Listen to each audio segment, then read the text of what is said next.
are the families of 4 people who must know by now, even if they have not been told officially. The families of 4 people who were on I-70 during rush hour last night and have not come home. The coroner has not officially identified the 4 people killed in yesterday's crash and fire, so those families have not received official confirmation of the worst. Today was spent removing the 24 cars and the 4 semis from that scene on I-70 at Denver West in Lakewood. The semi driver, accused of barreling into stop traffic at high speed, is now in the Jeffco jail. He's from Texas, and he's expected to face vehicular homicide charges. With the vehicles now moved off of the interstate, CDOT can get to work repairing the eastbound lanes to reopen them to traffic. Westbound opened up this afternoon. Our Nelson Garcia is out there, and Nelson, looks like a few more hours before that stretch is safe for cars again. Kyle, crews are working pretty efficiently out here. Actually, a few hours ago, there was a pile of burnt cars and debris just lined up waiting to be moved. Now, CDOT crews are in the repair stage of highway recovery. The fiery crash damaged about 250 feet of asphalt. Crews are digging down between 2 to 4 inches to clear out the burnt rock and oil that leaked from the 28 vehicles involved in the crash. CDOT plans to work through the night to get all the pavement replaced, with hopes of reopening the highway fully by tomorrow morning. The fire yesterday did burn primarily east of the bridge instead of burning underneath the bridge. Now that's good news, because CDOT engineers investigated the bridge, and if it had caused structural damage to the bridge, this section of I-70 could have been closed for a while. Instead, it looks like it's going to reopen tomorrow morning. Kyle. All right, Nelson Garcia reporting for us. Thank you, Nelson. So investigators think that this semi-truck driver lost his brakes coming down the hill or had another mechanical issue, yet they believe that what 23-year-old Rogal Aguilera Medeiros did was a crime and not an accident. Vehicular homicide is the charge. 23-year-old from Houston, Texas is now in custody. Now, as for why they believe that it was a crime, all investigators will say is that decision is based on witness interviews and evidence that they collected overnight. Now, we tend to think of homicide charges as being more serious than manslaughter charges. So today we asked our legal expert, Scott Robinson, why it's vehicular homicide in this case. Colorado doesn't really have a vehicular manslaughter charge. We have manslaughter, which is recklessly causing the death of another, and we have vehicular homicide, which could include recklessly causing the death of another through your driving. Manslaughter is typically used in non-vehicle cases involving other types of reckless conduct. For example, cleaning a weapon in a reckless manner and killing someone. That could be reckless manslaughter. So when we talk about vehicular homicide and reckless manslaughter, they're both Class 4 felonies in Colorado, so the law considers them to be equally serious. Scott Robinson noted that the suspect could also face additional vehicular assault charges related to the crash survivors. Our next question comes from Janine, and I know it's on the minds of many. She asks, when is CDOT, or whoever's in charge of this decision, going to put a runaway truck ramp or some other preventative measure on that part of I-70? Janine, right now, the last runaway truck ramp as you come down the hill on I-70 is just east of the Lookout Mountain exit. All that CDOT was willing to say today is that adding more ramps after that point is something that will be looked at as part of their investigation after this crash. Colorado's presidential primary is expected to move to Super Tuesday when more than a dozen states dole out their delegates. That decision, confirmed to us by the state Democratic Party this afternoon, will put Colorado in focus for that huge Democratic presidential primary field. Now, because unaffiliated voters in Colorado can pick one party primary or the other and vote by mail, you can expect that there will be early and pretty intense interest from presidential candidates who think that they can win with our particular mix of voters. Democratic Governor Jared Polis' spokeswoman, Lori Cipriano, is out about 100 days into the administration. The Polis team just offered one of those boilerplate statements about how Cipriano is a valued member of the team and they wish her the best. Cipriano previously worked for Democratic Senator Michael Bennet, and she worked here at 9 News from 2012 to 2015 before going into politics. Time to ask again, will Democratic State Senate President Leroy Garcia reimburse taxpayers for his $25,000 Facebook fine? What is it? Yes? No? No comment is the official response from his spokesman. Colorado taxpayer shelled out $25,000 to a constituent that Garcia blocked on Facebook because the guy dared criticize him. This is the 5th day now that we've tried to get an answer on whether or not Senate President Garcia is going to refund your money. If he thinks that we will stop asking just because he won't answer, he doesn't know how much free time we have. Colorado, you know I love you, but we are not getting this recycling thing right. So only certain parts of our state allow us to recycle styrofoam. And even where it is allowed, it has turned into such a cluster that some state legislators just want to straight up ban styrofoam takeout containers. Our Katie Eastman explains. A casual stroll through a recycling plant makes one thing clear. There was just a pancake on there. People are either really lazy, A pancake! or we don't know how to properly recycle. There's nothing you can say that I haven't seen. But one thing you can recycle here in Denver is styrofoam. Or, well, It's foam packaging, so styrofoam is a term that everybody knows, but you're not really supposed to use. styrofoam is actually a name brand and not the material. But we're just going to call it that for the sake of this story. And VP of Recycling Brent Hildebrand played along. Yeah, this is densified styrofoam. This can be used for something else? Yeah, this can go into stuff like picture frames or other toys, so there's plenty of uses for it. The stuff that you get your takeout food in, that can be recycled here too. But Hildebrand says they usually can't reuse it because of food residue. How much residue is too much residue? Do you have to scrub? Yeah, what I tell people is don't use a ton of natural resources like water to get it perfect, but we can't have, noodles from a Chinese takeout sticking to the sides. The recycling plant isn't taking a side on the bill that would ban styrofoam takeout containers, but Hildebrand says it couldn't hurt. We recognize that probably more people don't recycle it than do, so it's better for the environment to get that material out of the system. And either way, hopefully you've learned pancakes are not recyclable, and at least in Denver, styrofoam without your leftovers is. That was Katie Eastman reporting. If this bill passes, ban wouldn't begin until 2024. One last note from the state capitol today. The bill to fund full-day kindergarten statewide passed the Senate. It's already gone through the House. Full-day K was one of Governor Polis's main campaign promises, so you can bet that he's going to sign that into law.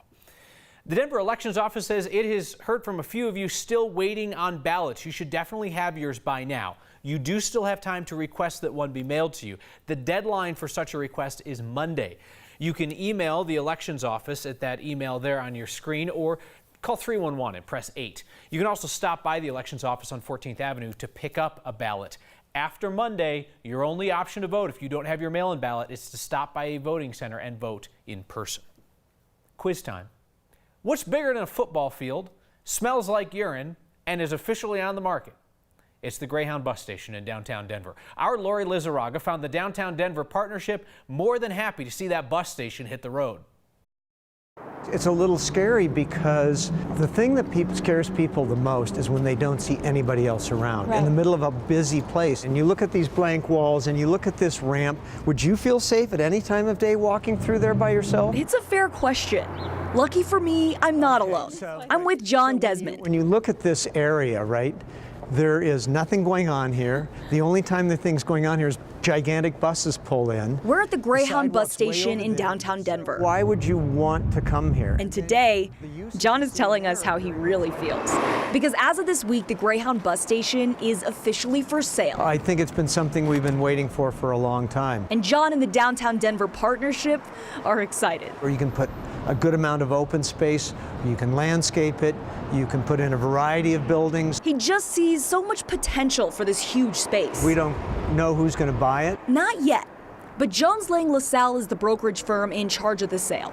They say they've already received substantial local and national interest. It's 400 feet long by 266 feet wide. That's a typical downtown block, right? That's more than a football field. At 2.5 acres, there's literally 100,000 square feet of potential here. Everything's possible on this block because it's so large and it's so well located in the center of downtown. And if you, like John, are eager to see a change in downtown Denver, it's just not an inviting place. And it's only a matter of time. Challenge. Hang in there, John. Like this is that it was designed to accommodate buses coming in and out. That was Lori Lizarraga. So leading up to the sale, Greyhound considered moving its operations to Union Station, pricey, or using some space near Mile High, pricey.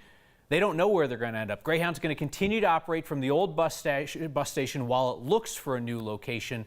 That's expected to happen by the end of 2020. Hey, before we step away, big-time draft news for the Broncos within the last 10 minutes.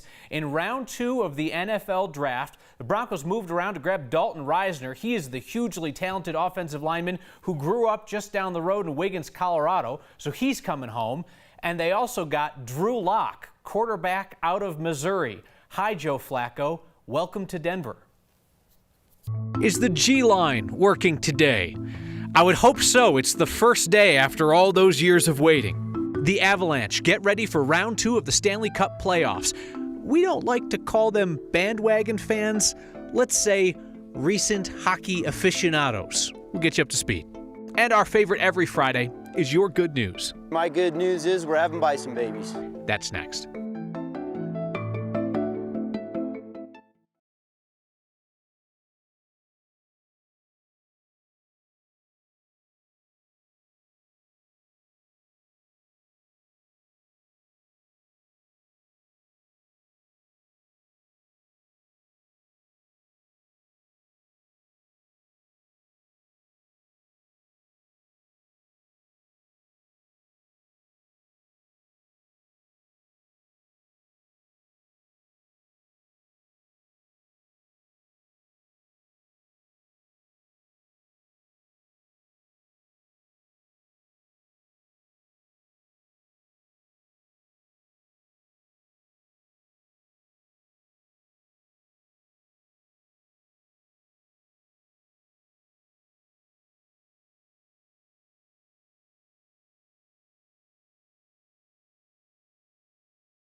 Tonight, we debut a new segment called Presented Without Comment. Today, the state legislature was debating a bill to spend money to encourage participation in the census, and that is when Republican Senator Paul Lundeen of El Paso County got up to note that God hates the census. God warns the people against a census. He is acknowledging the fact that he is God, he is sovereign, and that a king over them, counting them, knowing them, controlling them, would disrupt that fundamental connection. I can't talk about his jacket either? Okay, all right. Against the rules, apparently. This is presented without comment. Round 2 of the Stanley Cup playoffs. Avs, San Jose Sharks in California tonight. Game time is 8 p.m. our time. Maybe you're new to this game. Nothing wrong with that. Avs themselves acknowledged that they are gaining some bandwagon fans, and no shame in that game. So if I may make a recommendation, would point you toward their Twitter thread. It's a bit of a learning annex for recent hockey aficionados. They try to bring everybody up to speed so that you can carry on a conversation at work or wherever about the great Colorado Avalanche. You'll learn about the top players and fan favorites, little quirky things about them as well as stats and such. Who knows, by the end of it, you might not even sound like a bandwagon fan anymore. Not that there's any...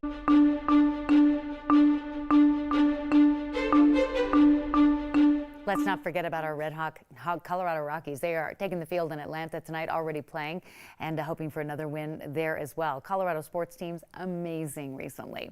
The weather is getting interesting as well. We started off mostly sunny. Some of you saw temperatures close to 80, and now it's snowing up at the Continental Divide for those getting a jump on the weekend and heading up into the mountains. In Denver, that high of 75 is a good 10 degrees above average, and we're watching waves of thunderstorms come across from the northwest as a weather system crosses the state. Later tonight, we're going to see a cool front come in, and that'll stabilize things. No severe weather as of yet, but a lot of wind, lightning, and heavy rain. These storms are racing east at about 45 miles per hour. Tomorrow will be a calmer day, a mostly sunny day, and not looking at it and really much in the way of precipitation. That all changes, though, as we move into Sunday afternoon. 46 with partly cloudy skies tonight, an isolated storm, then clearing. 70s for the weekend, 30% chance of storms Sunday afternoon. Rain and snow, colder weather to kick off the new week. Mid-40s on Monday, upper 40s Tuesday. We clear out on Wednesday, and then we get back to 70 the middle of next week. But right now, the weekend looks great. It looks like Saturday will be your pick day for outdoor activities. The Ghost Train is now a real ride. Just a little more than 2 years late. Don't worry about it. Get on board. I just finished part 1 of my board exams for medical school. That's her good news this Friday. What's yours? Next.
Is the G line working today? You know how long I have waited to ask that question? We've been sitting on this graphic for years, but yes, it is working today. G line had its launch party this morning. Passengers boarded for that first ride from Union Station up through Arvada to Wheat Ridge. Rides will be free for the first 2 weeks. RTD's hope is that we'll forget how long it took them to get the train open. After that, it's a $3 ride. You should go up. I mean, if you haven't visited Old Town, or if you're one of those people, get up there. It's fantastic. Of course, this is supposed to happen in October of 2016. You have businesses there in Arvada. I mean, they planned on that. I mean, they signed leases. They were ready for this to happen years ago. We caught back up with some business owners who appear to have a sense of humor about it all.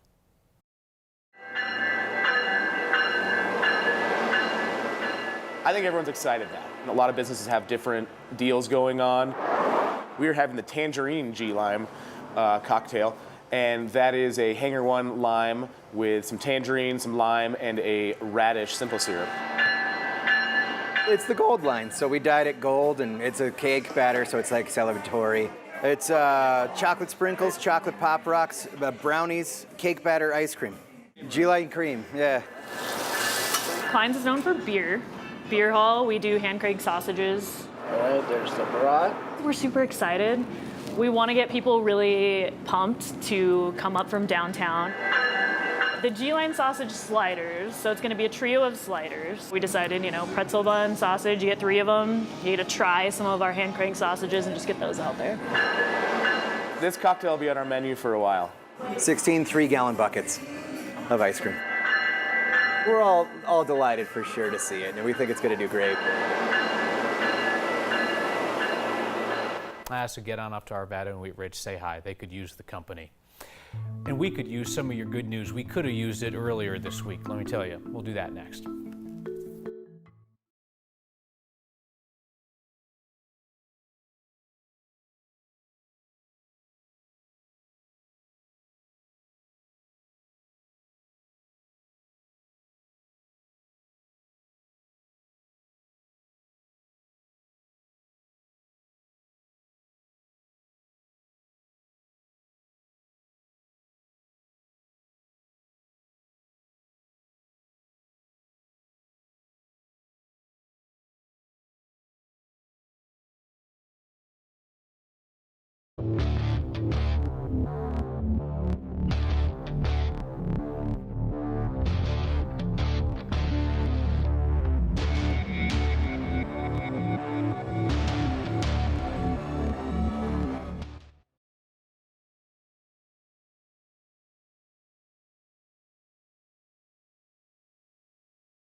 I've been looking forward to your good news all week, and we found it today in Jefferson County, up at Genesee Park.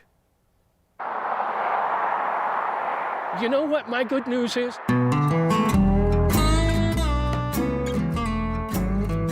I'm I'm up here to see the buffalo today. My good news is that I just finished part 1 of my board exams for medical school, and I was able to come out to Denver to visit my best friend.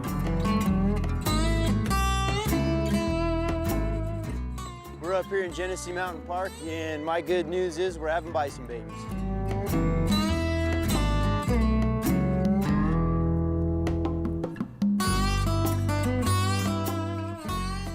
My good news is that out here at Genesee Park, we have 8 new bison babies already. I'm personally a person that was diagnosed as morbidly obese. I'm no longer morbidly obese. I've lost over 100 pounds here. My good news is my best pal came to visit me. You know what my good news is not only am I enjoying myself, I'm really seeing a lot of other people around. And they're doing the same thing that I'm doing, which is what we all should be doing, which take a look around. It's so beautiful here. It doesn't cost anything but a couple of footsteps. And it's really a good fountain of youth here in Colorado. I haven't been outside in about 3 months, and I wanted to visit a beautiful city, and I feel like Denver is it.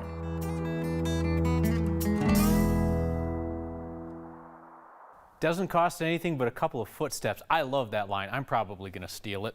So many of you wrote in about our new segment, Presented Without Comment, including Ron and Devin. There's Heidi who wrote, Kyle, please comment. No, that would be against the ethos of the segment, Heidi. Izzy says, you couldn't say anything, but his, State Senator Paul Lundeen's comment truly left me speechless. Stephen Goldstein says the remark was just priceless. So is the look on your face. What look?